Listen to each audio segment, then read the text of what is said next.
What's up, Lorcana Goons? Welcome to the channel. My name is Kevin. I'm with Zach Stone on Discord, owner of Stone Brand Cards. He is a vendor, a professional, and looking at card prices. How you doing, Zach Stone? I am okay. I am busy as always because Lorcana is gooning it up. That's right. Um, A lot of there activity. is there is a couple things. There is a couple things I want to announce. Shout outs to you for doing that casual play event and giving away all that stuff, Heck as yeah, well man. as shout outs to anyone that came in support. Appreciate it. Yep, yep. And yeah, the market's been going crazy. I've actually noticed a lot of people buying it. Like the stuff that we're going to talk about today, people are not only buying online, as we can see from the sales, people are like directly like buying them from me and getting, asking me for those cards. So yeah, I'm really excited.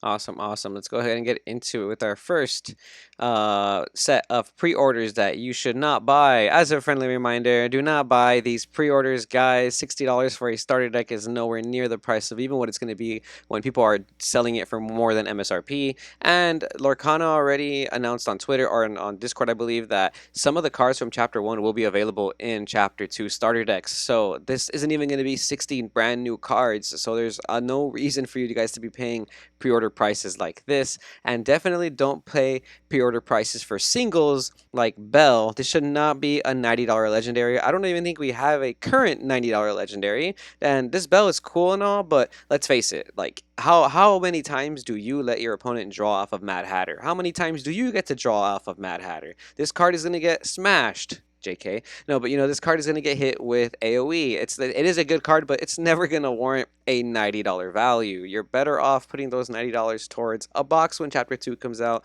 or even some other singles you need. Just got to say that because these pre-sale prices are a little wild, and the fact that it still shows that some people are buying it or that sales are happening is a little insane to me. But that's my take on that. What do you think, Zach?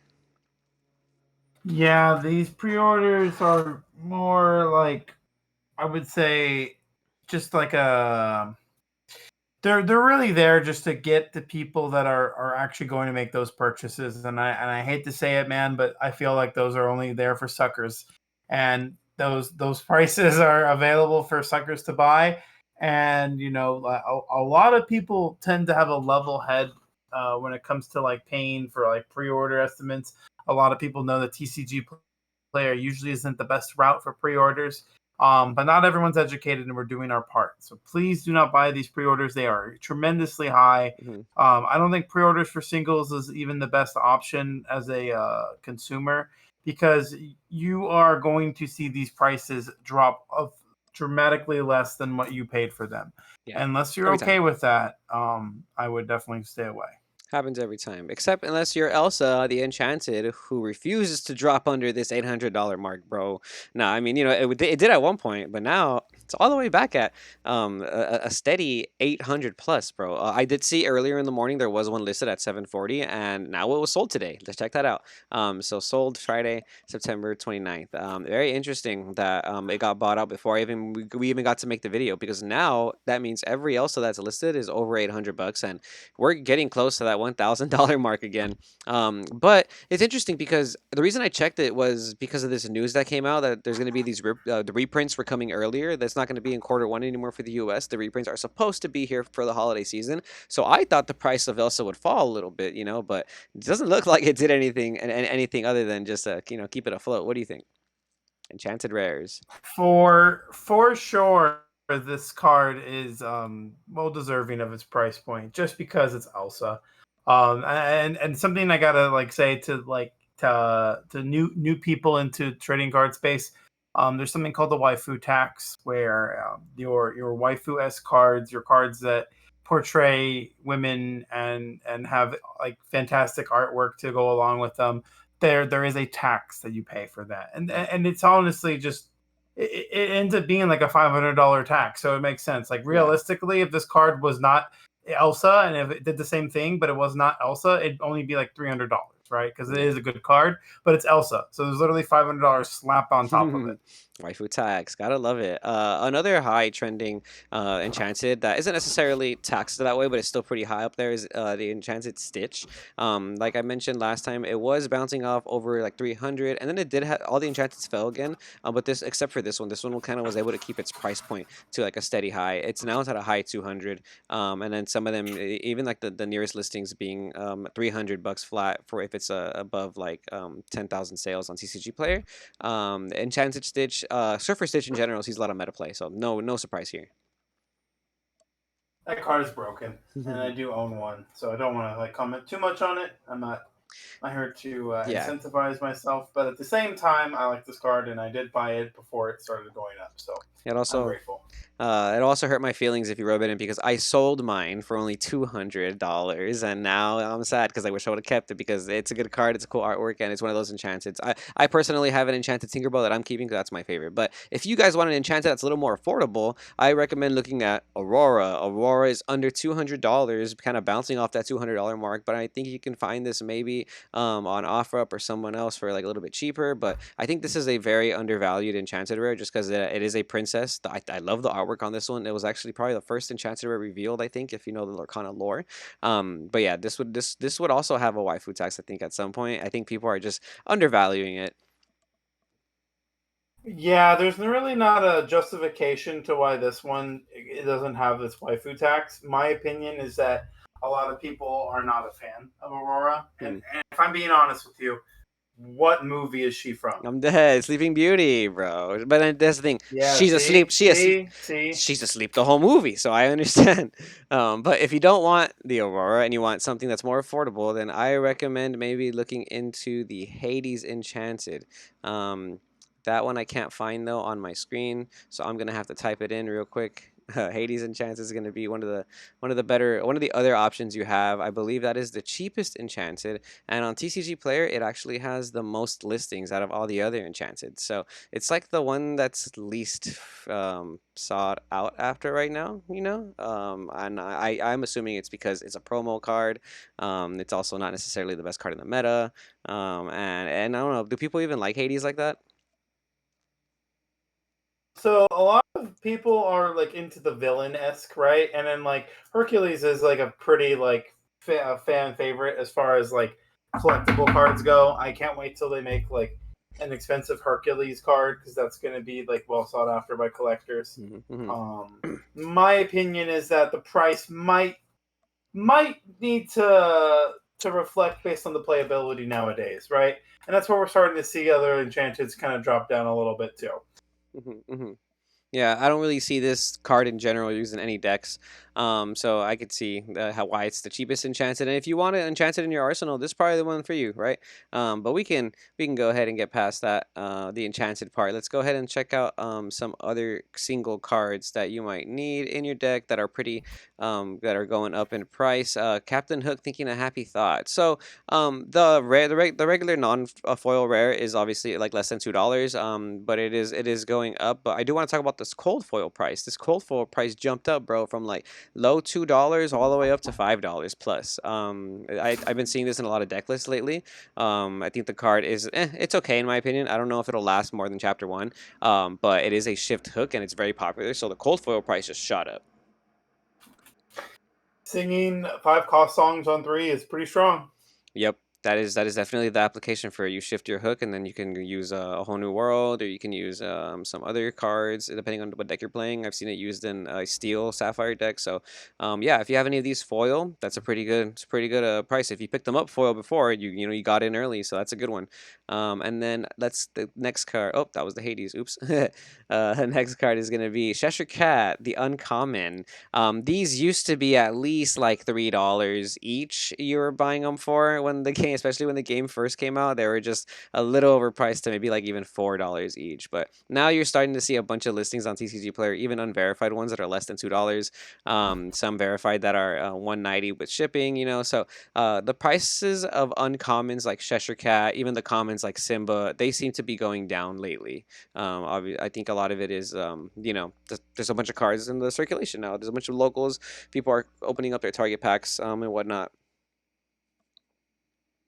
There's definitely more cards in circulation, and I think it's something to be mindful of. Like getting your cards now might make sense in case you don't even need to. If you don't need it for a deck right now, you might need it for a deck in the future, and always consider that. Yes, yes. If there's any staples that you're missing right now, like let's say the playset of uncommon Cheshire Cats, I think maybe this weekend might be a good weekend to get them, especially with the news that the reprints are coming earlier. I think a lot of people are going to be listing their cards. I know I initially got the like a little bit like, oh, I should list some of these cards, you know, and I'm not the only person that's going to think that way. So maybe you should be picking up some of these lower end cards for your staples in the long run. But if you didn't get Hans 2 weeks ago and it was like $5, and now it's going to be closer to $10, and so maybe you don't want to be getting those green cards today this week. You know what I mean? It's because look at this Hans, bro, $10 card Hans. $9 is the lowest one right here, but if we go past that one, next verified person, sorry, is going to be $10. Yeah, green Hans, bro, 3 Laura turn 4. Hmm. I really think that this card might be a little overpriced personally, but 3 lore for on a 4 drop is very good. And is there another color that has that? Right off the top of my head, I can't think of any that has that's a 4 ink 3 lore. Like in general, no. Uh, no, I don't think so. I really don't think so. I will look into it later, but it seems like a very like unique card. I do think it's a vanilla though, and I just don't know how long it's gonna last you know in the meta. But I think $10 is a decent price right now for this card. Maybe it is a little overpriced. Maybe nine is correct. I would lowball somebody for 9 on this, but just because it's a vanilla, you know what I mean. And I don't know how long vanillas are gonna last in Lorcana. This doesn't have an effect or nothing. This is kind of like a mechanical chaser or something. The card doesn't have the strongest stats for its cost, in my opinion. Yeah. 3 lore is okay, but like to be able to play something like a Mad Hatter or a Cusco for 1 more ink is very strong for 3 lore. Yeah, that's true. That's true. We'll go on to the next one, which is also Hans. Oh, so both Hans have been going up in price this week. This is the 13th in line Hans for the steel deck. This card was under $5 easy, and now it seems to be bumping up to that $7 mark almost. So we have the verified TCG player sales here, a little bit over $6, and if you just scroll past the first four, we're already on that, getting close to $7. This card is going up in price, I think, just because the popularity of the mid-range steel amber decks right now in the meta, and a lot of lists are playing at least 2 to 3 of these. I thought this card was slept on for a long time. It's a 2-for-1 in my opinion, in the sense where you get to quest and you get to deal damage at the same time. Like I don't think there's many cards in the game that do that. Like Jasper is one of them, and I think cards that can do multiple things at once are really strong. Like John Silver, for example, you quest and you give somebody reckless. Like though overlapping that is really powerful. I really think, excuse me, I really think that this card is a very like it's a polarizing card in like some matchups, and it's underwhelming in others. And Mhm. so I have a love hate relationship because I do play steel as one of my colors. The card itself, in theory, is very good. When you play it in practice, it doesn't translate as well. So Hmm. I do give it like a B rating, and if you had to give it a grade. But overall, I think it's a good idea for how a card should be. It should reward you for being a little bit more expensive, but it shouldn't be overbearing, and it should be easily answerable. A 3 willpower is easily answerable. No, yeah, I feel very similar. I get what you're saying. I feel very similar. It can be a little underwhelming sometimes. But let's look at our next card, Hades. We talked about this last time because it was like bumping off $25, even some selling less than $25. But it had a little recovery. It's no longer at that $25 mark. So if you were watching and you got to get some Hades, you were in luck because now they're kind of creeping up back on $30, and I think 25 was way too low. 29, 28, even 30 seems all right. The Sapphire deck is pretty popular, and I think you need to run at least 2 to 3 Hades in most Sapphire decks. And I say most because not all of them probably need that, but still. I don't know, man. This card still gives me mixed emotions. Mm, I Yeah, drawing. I have found myself being able to win games because they give me the ink it supplies. Yeah, So that's what I think too. that's my take. There is a downside to that card. Hmm. But so who knows if it'll last the test of time in this game. Another Sapphire card, Bell, dropping under $40, bro, like confidently, because I know you're saying, oh, it's still like 38, 39 when you scroll to the TCG player verifieds, but I just think that this card was like at $50 at one point, then it went to 45, then it went to 40, and now it's just under $40. And I don't know. Do you think it's gonna stay under 40? Is this something you should pick up now? Not financial advice, but your opinion. The card itself, I think, does a lot more than what people expect, and like it is Mhm. inkable, and you'll be able to win games sometimes because you could simply just be at like 8 ink, have a bell, put 2 into your inkwell, and quest for 5. Yeah, the questing for five. I no card in the game can quest for five except for Bell, guys. So that's a very good thing to note. So if you're building Sapphire, maybe this is the time to pick up your bells. I know I have two right now, and I don't want to sell them because I think this price is too low. I don't think it warrants it. The Bell Enchanted itself is already kind of picking up in price, so it's interesting that the legendary isn't. But a Cusco. Here you go, Cusco again. We're gonna talk about it every single time. I just want to keep up with it because it's still at $15, and I know it's gonna go higher than 15. So $15 Cusco, everybody. We finally hit the 15 to see how high Cusco will go, but we're not going to stay too long on this dude because next we have our whole new world. This card is pretty cheap now. This it used to be a $20 super, and now it's easily 15 bucks. Even probably find some for less if you really like look online or something. There's some unverifieds that'll probably do less than 15, like this guy, $14 flat. Or if you find an offer up, I'm sure there's somebody who will probably do them for cheaper, taking into account like some percentages for TCG player fees. But this card for sure was at $20, and now it's less. If you want it for your deck, pick it up now. It might be good next format. It might not be good next format. It's losing a lot of playability though. A lot less people are playing the aggro, song, aerial, Lilo, Stitch deck, and way more people are playing mid-range stuff. And this card has become it's really hard to use right now because so many people are playing mid-range decks. And when you give your opponent 7 new cards in like a mid-range or control deck, it's just really it just doesn't feel the best. So sometimes you don't even it's like a double-edged sword. It feels like right now. But I don't know. It might be good later. So if you're gonna pick it up now. Card a lot because I think a lot of people are going to learn later that cards like this shouldn't exist. It's essentially a free, a free new hand. A It's whole a new song, so you don't have to pay. land. You don't have to pay any ink. And there is a deck, and it's not popular. It doesn't see a lot of play, but it's the mill deck, and you play the genies, and you Mm. play the artful rogue Mickeys. You So play do it the again, and Lady yeah, Trinity. I do it again. So you loop your opponent, and a lot of people tell me that once you make a deck with more than 60 cards, you won't lose to that deck. Mm. I personally I disagree. Personally, I disagree. There's a lot of cards that green will have to its disposal, and That's why I think that the green steel like mill deck can actually get better. that's why I And this play. card will have a moment where it becomes the most polarizing card. Someone's gonna break it. That's all I'm gonna say. Someone's gonna break this card. That's why I play 62. But yeah, okay. So, part of that part of that archetype or that deck list that people were playing, it was Lilo as well. So because more people stopped playing that deck, Whole New World fell and Lilo also fell in price. This used to be $20, bro.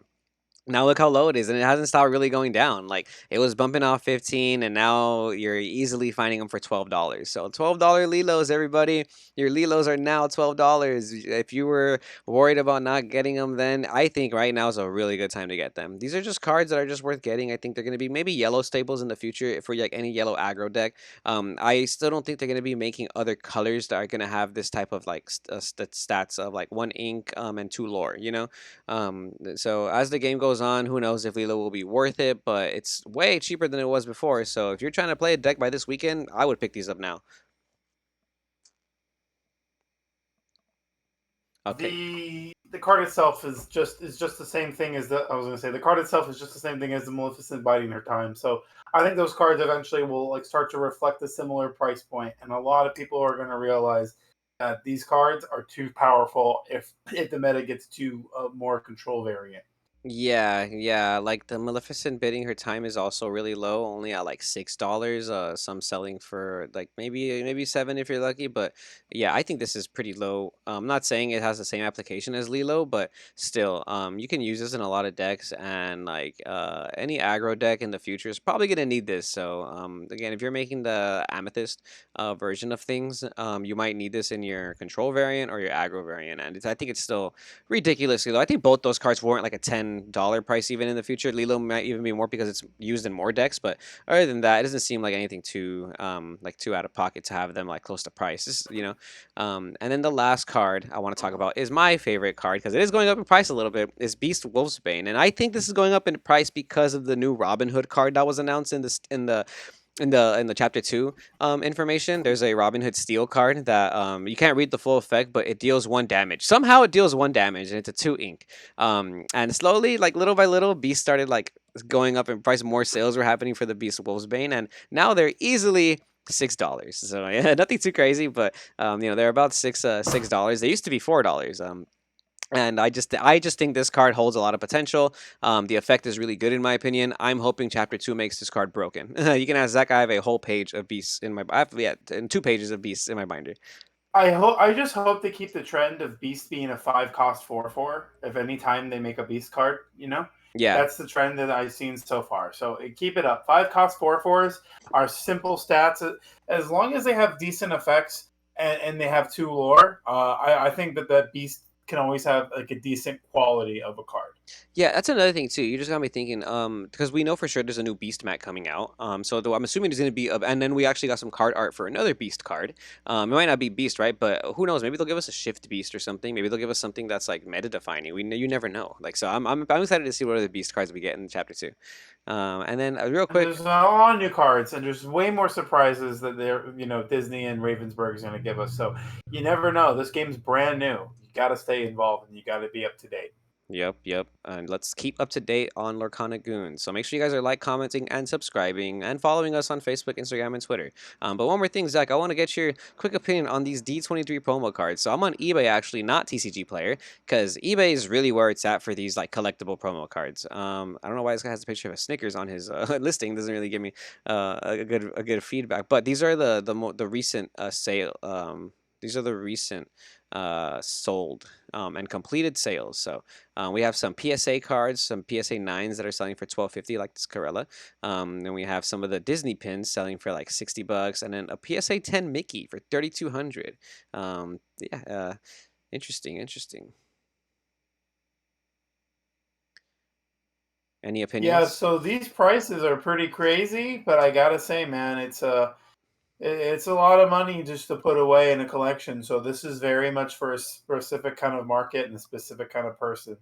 I do always tell people to be very mindful when they buy these kind of cards, not to look at it not to look at it for long term value and investment. Like any financial advisor would say, not to put your money in collectibles. However, through the test of time, collectibles and even trading cards have shown to have higher increase of returns than some stocks and other things. So just to keep in mind that if you really like something and you really want to have a piece of like history for a card game, go ahead and get yourself one of these because there's only going to be so many of them.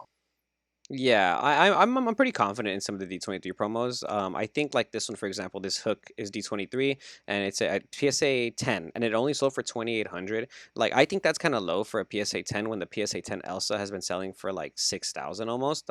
But like I think these cards like hook, right? Like years from now when Lorcana becomes like nostalgia, we're gonna look back at set one and we're gonna think like, man, remember when we used to have to play Hook in the meta? Remember when we used to have to play Corella? That's so. Remember when we used to play BLT Mickey? Like that's gonna be so Rockstar Stitch. You see, I remember when we used to play Rockstar Stitch. Like that's gonna be a That thing. card will always be good. There's Y- gonna be a day. There's never gonna be a day where Rockstar Stitch isn't like Yeah, of like a enabler for like some sort of degenerate deck. yeah. Like so, and I don't know when I look at some of these, I feel like I would love to own one. I have an Elsa PSA 9, and I'm afraid to let it go. But I feel like I would love to let it go. I would love to have a like a PSA 10 Stitch, for example, because the deck I'm currently playing is Stitch. And I would love a D23 PSA Stitch because it just gives gives me that feeling of, oh, this is always going to stand like that test of time from the very first set. So I don't know, if you're looking to collect some of the PSA D23 cards, I'd recommend using eBay just to kind of look at the pricing on what's the most recent sales and or like completed transactions, and then you can make offers to people because these cards are it's big money. And like Zach said, it's a risk, so you really have to do your own research when buying these. Also, there's fake Mickeys, so really do your research before buying the Mickeys.